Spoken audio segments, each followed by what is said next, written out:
السلام علیکم ورحمۃ اللہ وبرکاتہ۔ اللہ تعالیٰ سورہ یاسین کے اندر ایک بہت بڑی حقیقت ہمارے اوپر ظاہر کر رہے ہیں، اور آج آپ دیکھ بھی سکتے ہیں سائنٹسٹ ریسرچ بھی کرتے ہیں، اور اللہ تعالیٰ نے ان سب چیزوں کو اپنے نبی محمد صلی اللہ علیہ وسلم پر آج سے 1400 سال پہلے بتا دیا۔ اس کے اندر اللہ کیا کہہ رہے ہیں؟ سبحان الذی، میں آیت سناتا ہوں جی آپ کو پہلے یہ۔ سبحان الذي خلق الأزواج كلها مما تنبت الأرض ومن أنفسهم ومما لا يعلمون، یعنی کہ اللہ نے ہر چیز کا جوڑا بنایا، اور اس سے پہلے کیا کہا؟ وہ پاک ذات ہے، سبحان الذی، لیکن اللہ کا کوئی جوڑا نہیں ہے، یعنی کہ اللہ ان سب چیزوں سے پاک ہے، یعنی کہ اللہ اکیلا ہے جی، واحد، اللہ اکیلا ہے، اللہ کو کسی کی ضرورت نہیں، باقی جو چیز ہیں ان کے لیے اللہ تعالیٰ نے جوڑے بنائے۔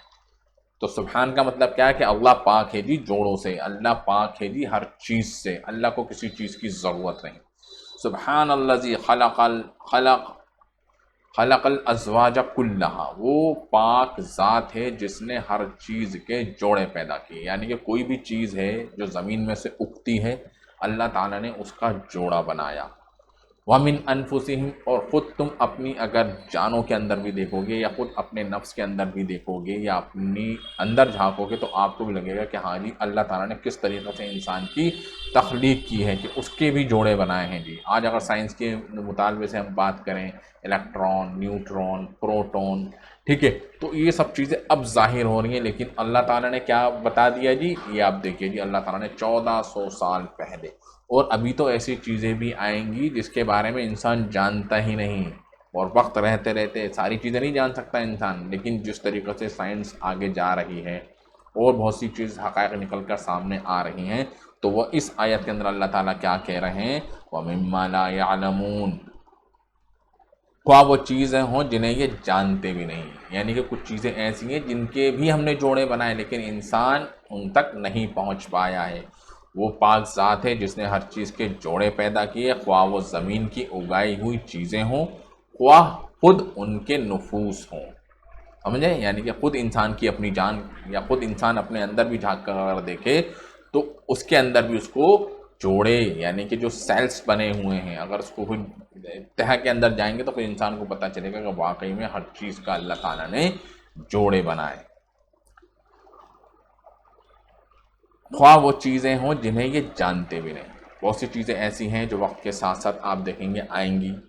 ابھی آج ہماری عقل میں نہیں آ رہی، لیکن آنے والے وقت کے اندر آپ دیکھیں گے بہت سی چیزیں نکل کر سامنے آئیں گی، اور ابھی تو آپ دیکھ سکتے ہیں بہت سی چیزیں نکل کر سامنے آ رہی ہیں۔ سائنٹسٹ ہو گئے، ریسرچ آپ دیکھ سکتے ہیں آسمانوں میں، کائناتوں کے اندر بہت ساری چیزیں جن کے اوپر ریسرچ ہو رہی ہے، لیکن قرآن ان سب چیزوں کو بتا دی۔ کتنے لوگ صرف قرآن کی ان آیتوں کے اوپر غور و فکر کرتے ہیں تو اللہ تعالیٰ ان کو ہدایت دیتا ہے، ان کی زندگیوں میں اسلام آتا ہے، وہ ایمان والے ہوتے ہیں۔ لیکن اگر ان سے پہلے کی اگر زندگی دیکھی جائے تو وہی آپ دیکھ سکتے ہیں، لوگ اسلام کو نہیں سمجھتے تھے، اسلام کا مذاق اڑاتے تھے۔ دیگر ابھی اگر آپ قصے سنیں گے تو ایسے کتنے شخصیات ہیں جو اسلام کا مذاق اڑاتے تھے، لیکن جب انہوں نے تحقیق کی، جب انہوں نے اسلام کے اگینسٹ لکھنا چاہا، جب انہوں نے تحقیق کری تو ان کو پتہ چلا نہیں یہ تو ہم اپنے ہی ہماری باتیں ہیں جو ہم کو آمادہ کر رہی ہیں، لیکن جب انہوں نے کھلے دل سے سوچا سمجھا تو اللہ تعالیٰ نے ان کی ہٹ دھرمی کی بنیاد کے اوپر جس طریقے سے وہ اسٹارٹنگ کے اندر قرآن کے اوپر اور اسلام کے اوپر تہمتیں لگاتے تھے، لیکن اسی قرآن کے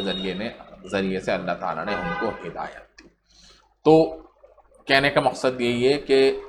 اللہ تعالیٰ نے انسانوں کے لیے اس قرآن کو بھیجا، اور ہم صرف اس کو سرسری طور پر پڑھ لیتے ہیں، کبھی غور نہیں کرتے، کبھی فکر نہیں کرتے کہ ان آیتوں کا کیا مطلب ہے۔ غیر مسلم قومیں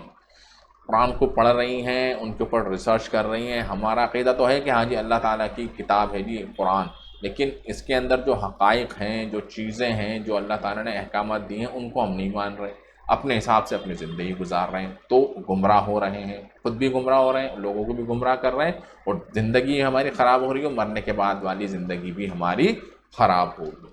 تو تقاضا یہی ہے کہ قرآن کی مکمل تعلیمات کو اپنی زندگی میں لائیں اور سیدھے راستے پر چلنے کی کریں جی کوشش۔ السلام علیکم ورحمۃ اللہ وبرکاتہ۔